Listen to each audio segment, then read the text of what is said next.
Welcome back, Amiibros, to Bloodstained Curse of the Moon. In the last episode, after crossing on a perilous ship infested with demons, we made our way to the castle where the greater demon awaits. And in this episode, after one more stage, we'll finally be facing off with the demon that sits atop this castle.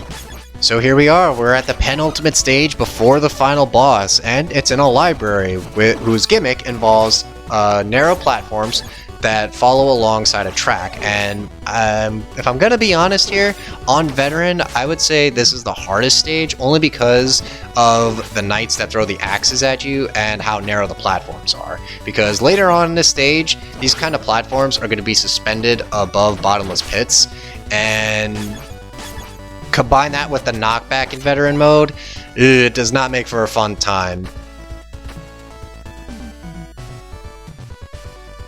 This stage, thankfully, is made all the more easier if you have Jeeble, who can, just bypass all this shit completely, provided you have the weapon points, but still. And how the hell did the arrows knock you forward, Jeeble? What the hell is that all about? Anyway, right here we have our next upgrade, a suit of armor, and I'm not sure if that suit of armor is exclusive to the one that collected it, or if it's like the weapon points upgrade and it applies to everybody.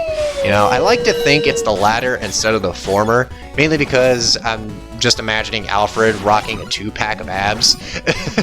Not a 6-pack, just a 2-pack. He is like in his 70s or something. I mean, he'd have to be in his 70s. You don't grow a bitchin' beard like that and claim, I'm in my 50s or something.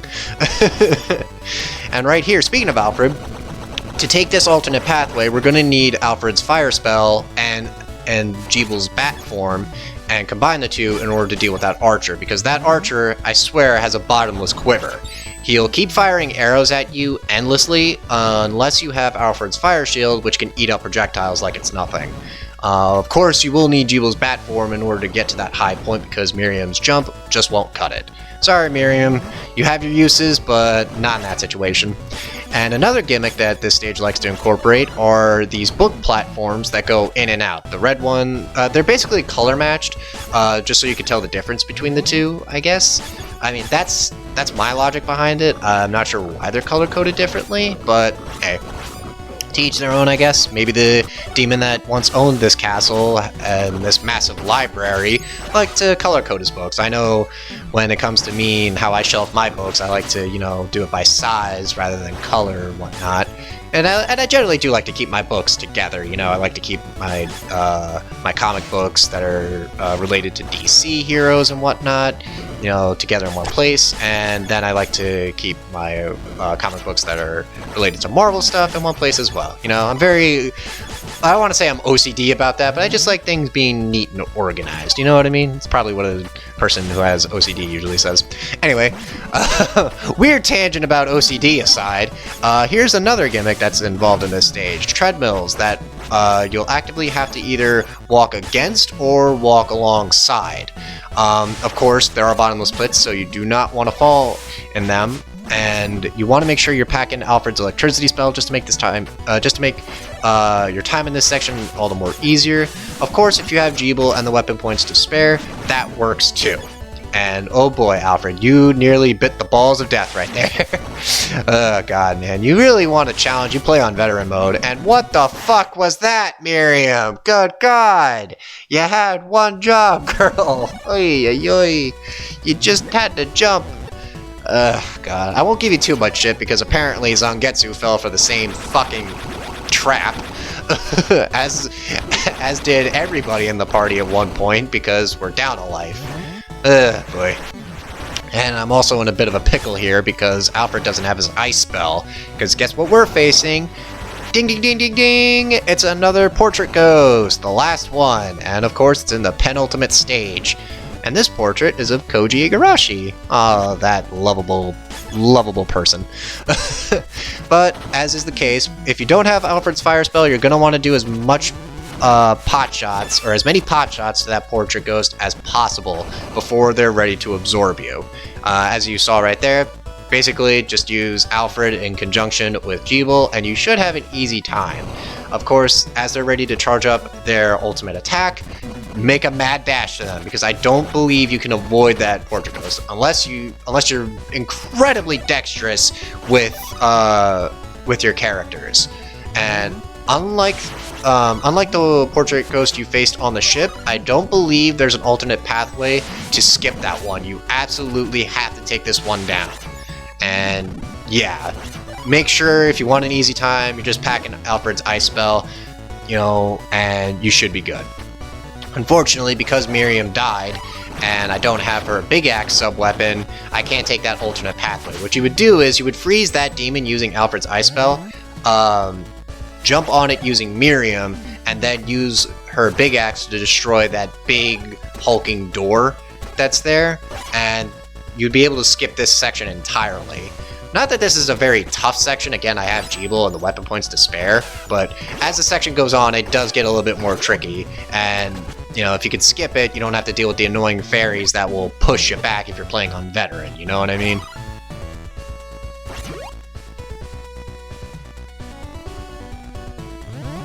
Thankfully, Jeeble is invincible while he's dashing as a bat, so we got nothing to worry about here. And these fucking Axe Knights, leave me alone. God.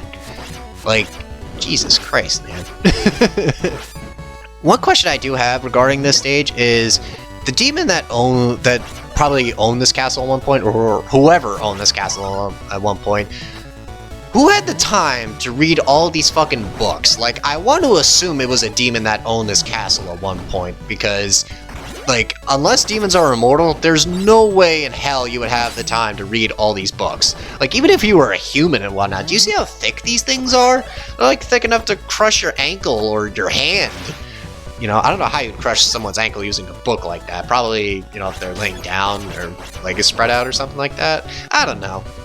But another question I have involving these books is, like, what do you think the books are about? You know, alchemy, studying demons, how to kill a demon in 20 steps or less, how to cook a demon in 10 steps or less, how to be a badass demon hunter for dummies or something like that.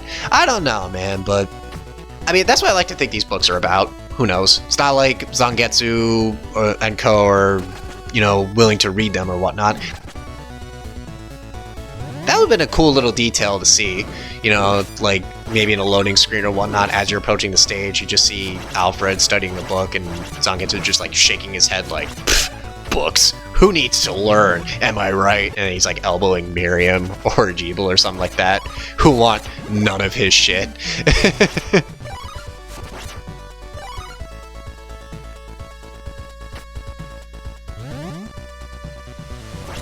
Jesus Christ!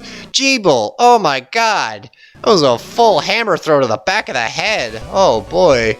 Yeah, see, I don't think it was the bottomless pit that killed him, I think it was the hammer to the head. Yeesh. And, well, now that Alfred's all alone, I might as well show off his other spell, the Echo spell.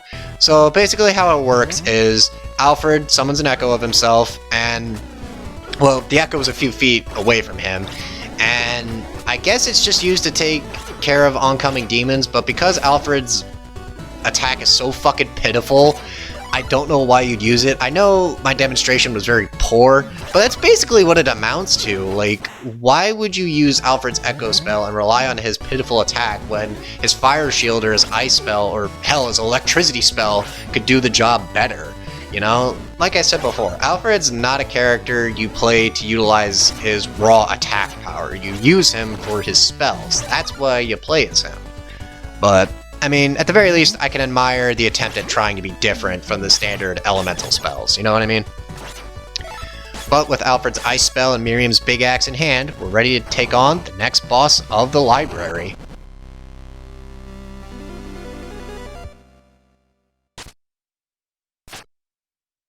Meet the brainy demon of the game, Bathin. Likes to summon books as platforms. Use them to avoid his electric attack, which engulfs the entirety of the floor. Bathin will then cling to the wall and fire projectiles that bounce off the room, and once they dissipate, he'll zoom across the stage, destroying 3 sets of books that are marked. Stand on the one that isn't marked until he decides to mark that one and takes that one out as well. You want to hop off it as soon as possible and move and be slightly quick about it, because once Bathin destroys that book, the debris can damage you, so mind the distance. He'll then fire electricity at you from his tail that goes across the screen. You want to duck to avoid that, and switch to Miriam to get closer using her slide. You can attack Bathin while he fires his projectiles, but remember, Bathin won't zoom across the screen until his projectiles are all gone. Once you damage him enough, he'll create 4 more book platforms for you to jump on. Get on the top one and wait until he destroys the others. Once those are gone, hop off the top book platform as quickly as possible to avoid the last of his desperation attack. And that way, you gain an extra life. Made all the more easier if you have Alfred's Ice Spell and Miriam's Big Axe. It just chews through his health like nothing. But here we are at the final stage of the game, Stage 8, Curse the Moon. Fuck you, Moon. I hate you. You think that's the sequel to... you think that's the sequel to Goodnight Moon? I curse the moon. That's if the kid couldn't fall asleep or something. Or if the moon's just sleep deprived. Anyway, the main gimmick with this stage is just keep moving, because as you saw, there's a storm of stained glass, or locust if you want to be boring. I like to think it's just stained glass. Why? You'll see when we get to the end of the stage, that will hound you throughout. The storm of stained glass really fucking hurts, so try not to get hit by it, if you can help it. This stage is designed to drain your resources something fierce, so switching between your different party members is key to staying alive, as well as having enough going into the final boss of this game.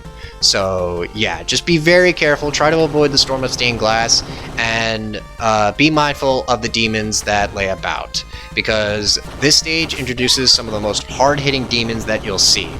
Naturally, given that this is the final stage, naturally that this is the final stage, of course you'd save the toughest enemies for last. So again, you want to be careful, don't take too much damage, especially if you're playing on veteran mode. Just mind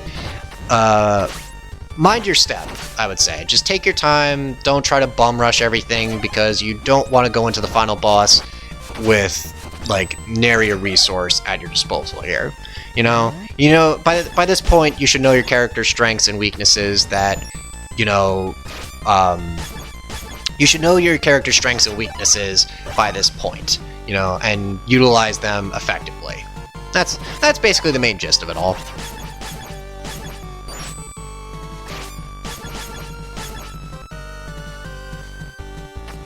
Gotta move up here, and at this point, the Storm of Stained Glass will chase you, so what you want to do is switch into Jeebel's bat form and just dash, man, just fucking dash, get the hell out of here. I was about to say dash, moon, dash. Yeah, but you want to be quick here too, because if you get up to this platform right here, you skip a big chunk of the stage, and we're nearing the end of it already. So right here we have the hardest part. And of course, Zangetsu gets no health. Sorry, Zangetsu. Maybe if you weren't such a fucking dick, you'd have that massive heart. But unfortunately, your heart is too small for it. And I really shouldn't be playing as Miriam in this section. Oh boy. Oh boy. Now we're in a pickle. Okay, what do we do? What do we do here? Oh boy.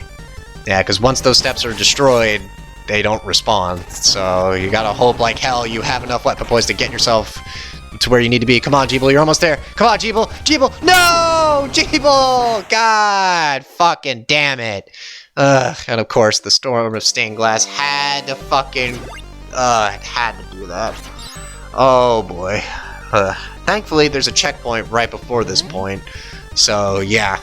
But you don't want to play as Miriam, because again, her jump is the highest out of everybody. You want a short jump, because for this section, no shit, you want to be very quick. Would you believe during my test playthrough, I got this on my first try? Like, I just switched to Zangetsu, and that was that. And, oh god, why did I hit that lantern as Zangetsu? I probably should have hit it as Alfred. Would have gotten the fire spell or something, but I might have also gotten the fucking echo spell, and I don't want that. And right here we have a bit of a dick-headed demon right there. His frame is large and in charge, and he takes several hits to take down. And he does insane amounts of damage, so don't play as Alfred. Even if you have the ice spell, do not play as him. And they just gotta introduce these fucking frog things right before this section. Oh god, come on Miriam. Come on, you can do this, girl. Come on, redeem yourself, girl. You did it! Yeah! Fuck you, frogs. Oh boy, we did it, and we only lost Jeebel that time. Ugh, okay. I gotta commit suicide, folks, because we're at the final boss of the game. Come on, it's not a true finale if everyone isn't there. Duh.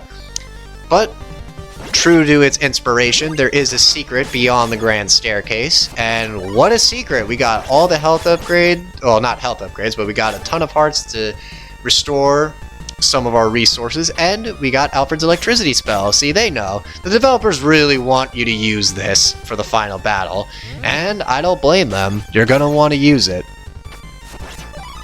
Switch to Jeeble, we get some more weapon bottles, and there's an extra life that will always be there just so you have infinite amount of tries. It doesn't correct the game's design and all, but nice to have.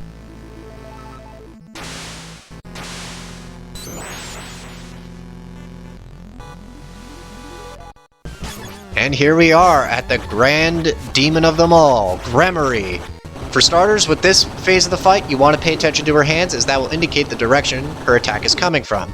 Stay on the platform and eliminate as much of her bubble shield as you can, as she will disperse it. But once you hit her enough times, the second phase of the fight will begin on top of the roof. So for right now, you just want to keep hitting at her, like so. To be honest, with that first phase of the fight, I just wing it and just deal with whatever hits that she deals me. You know, take her down before she takes me down, basically.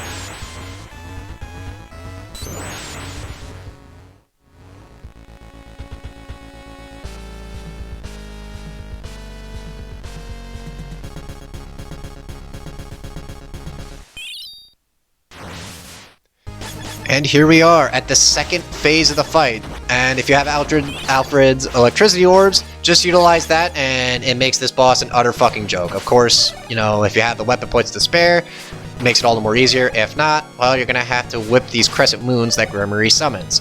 These crescent moons are indicated by the moon that is on top of Gremory. If it's 3/4 of a moon, if it's 3/4 of a moon, Gremory will summon red crescent moons that will be sent at you one at a time. Stand on the opposite side of where the moons are coming from and deal with them accordingly. I would say just use Miriam. That's your best bet, as her whip will get rid of all of them. If it's a full moon, she'll summon giant spears with eyeballs that's staked at the ground. Strike the eyeballs to create platforms to avoid her most devastating attack, a destructive blue laser that covers the entirety of the stage. It'll start from the right and move over to the left side. Jump over it while attacking the moon, which is Gremory's weak point. Depending on the first phase, if you have enough weapon points, like I said, Alfred's electricity spell can tear this boss apart. Jeeble and Miriam are very good choices for this fight, and ironically, Zangetsu is the best choice for this phase of the fight due to his short attack range. Poor Zangetsu. But another moon that I don't believe we did see that Gremory pulled off is the Crescent Moon, in which Gremory will summon yellow moons that home in on you from both sides. You want to stand in the center to avoid those. But other than that, oh, right here, we were about to see it, but unfortunately Alfred had to be a party pooper. And just like that, Gremory is defeated.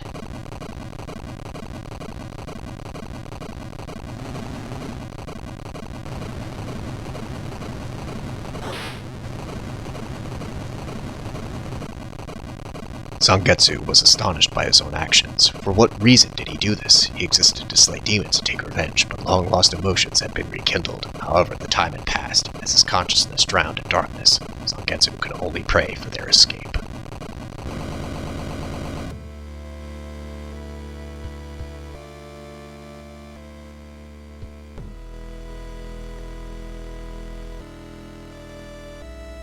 And so, in order to stop the new Dark Emperor, Zangetsu's allies plunged into battle again. They may have to end their ally's life, but can they still save his soul?